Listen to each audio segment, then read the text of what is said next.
Tak ada seorang pun yang mau masuk neraka, sekalipun dia seorang pendosa. Bukan main-main, siksaan di neraka amat pedih dan tak bisa dibayangkan manusia. Neraka diciptakan Allah Subhanahu wa Ta'ala bagi orang-orang yang ingkar terhadap Allah dan Rasul-Nya. Apalagi neraka jahanam yang begitu mengerikan, tempat kembali orang-orang kafir dan munafik.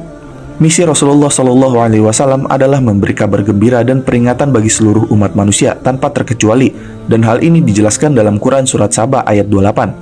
Nah, oleh karenanya kita menemukan sangat banyak hadis yang berisi kabar gembira seperti jaminan kemenangan Islam dan keindahan surga, atau berisi peringatan seperti pasti hancurnya kebatilan dan kengerian neraka.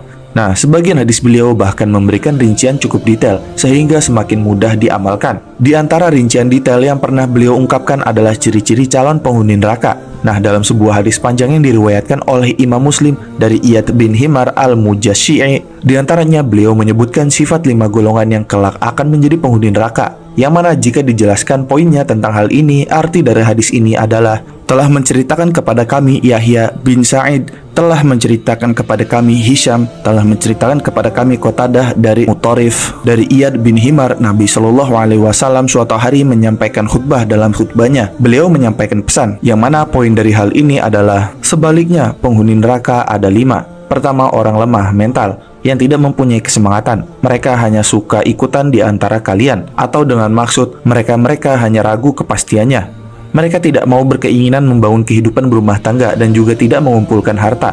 Kedua, manusia pengkhianat yang kerakusannya tidak lagi tersembunyi. Tidak ada masalah sepele selain juga ia khianati. Ketiga, dan seseorang yang tidak berpagi atau bersore hari selain menipumu dalam keluarga dan hartamu. Kemudian 4, ke-5 atau ke-6-nya beliau sebutkan kebakhilan, kedustaan, dan akhlak jahat. Kemudian telah menceritakan kepada kami Yahya bin Sa'id, telah menceritakan kepada kami Syu'bah dari Qatadah mengatakan, aku mendengar Mutarif tentang hadis ini dan katakan tentang hadis dan moral jahat serta keburukan, dan ia sebutkan kebohongan dan kebakhilan. Nah, karena itu dari hadis ini mari kita teliti satu persatu dan semoga kita bisa mengintrospeksi diri dan menghindarinya. Nah, pertama, orang yang lemah dan tidak berakal. Menurut Imam Nawawi dalam Syarah Sahih Muslim, yang dimaksud adalah orang yang tidak memiliki akal, yang bisa mencegah dari segala sesuatu yang tidak pantas. Dalam Mirqatul Mafatih, Mulla Ali Al-Qari menjelaskan bahwa mereka adalah orang-orang yang tidak punya keinginan selain memenuhi isi perutnya dengan segala cara. Tidak peduli halal maupun haram. Keinginan terbesar mereka tidak pernah beranjak naik dari tingkatan hewani ini, baik dalam urusan agama maupun duniawinya. Perkara ini senada dengan firman Allah, yang artinya, maka berpalinglah engkau, hai Muhammad, dari orang-orang yang berpaling dari peringatan kami, dan dia tidak mengingini kecuali kehidupan duniawi. Itulah sejauh-jauh pengetahuan mereka. Sesungguhnya Tuhanmu dialah yang paling mengetahui siapa yang tersesat dari jalannya, dan dia pula lah yang mengetahui siapa yang mendapat petunjuk. Quran Surat An-Najm ayat 30. Kedua, pengkhianat. Teks hadisnya menjelaskan bahwa orang ini memang tidak tampak nyata sifat khianatnya, namun dia punya keinginan ke arah sana. Jika ada kesempatan meskipun sangat kecil, niscaya dia akan berkhianat juga. Oleh karenanya Rasulullah Shallallahu Alaihi Wasallam pernah menyatakan bahwa satu di antara 3 tanda orang munafik adalah suka berkhianat. Allah juga pernah menyinggung sifat orang semacam ini dalam firman-Nya, dan janganlah kamu berdebat untuk membela orang-orang yang mengkhianati dirinya. Sesungguhnya Allah tidak menyukai orang-orang yang selalu berkhianat lagi bergelimang dosa. Mereka bisa bersembunyi dari manusia, tetapi mereka tidak bisa bersembunyi dari Allah. Dan Allah berserta mereka ketika pada suatu malam mereka menetapkan keputusan rahasia yang Allah tidak ridhoi, dan Allah maha meliputi ilmunya terhadap apa yang mereka kerjakan. Quran Surat An-Nisa ayat 107-108. Ketiga, penipu. Dalam hadis ini disebutkan, seseorang yang tidak memasuki waktu pagi maupun sore, melainkan ia pasti menipumu, baik dalam urusan hartamu maupun keluargamu. Tidak salah lagi, orang ini pasti penipu tulen, tembus dari permukaan kulit sampai tulang sumsumnya. Bayangkan saja, tidak pagi tidak sore pekerjaannya melulu hanya menipu, dan menipu segala hal. Adakah kebaikan yang bisa diharapkan darinya? Apakah Allah bersedia mengasihi dan menghindarkan orang semacam ini dari neraka? Sudah pasti tidak. Keempat, pembohong atau orang pelit. Sebagian riwayat menyebut pembohong, sedangkan riwayat lain menyintir atau menyebutkan sebagai orang pelit.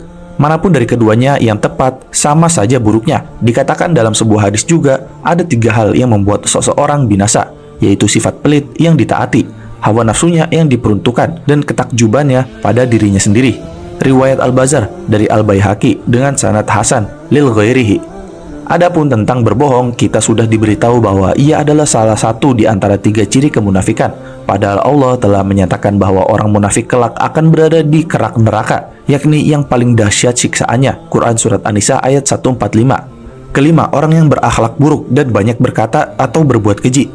Tidak sedikit ayat atau hadis yang menganjurkan akhlak terpuji, dan sebaliknya melarang dari akhlak tercela. Bentuknya bisa bermacam-macam karena memang variasinya pun sangat luas. Maka ketika menggambarkan sifat-sifat Rasulullah SAW, Anas bin Malik berkata, beliau bukanlah orang yang suka mencaci, bukan juga orang yang suka berkata atau berbuat kotor, dan bukan pula orang yang suka melaknat. Hadis riwayat Bukhari. Nah, diceritakan pula bahwa ada seseorang yang mencela Usamah bin Zaid dengan celaan yang sangat buruk.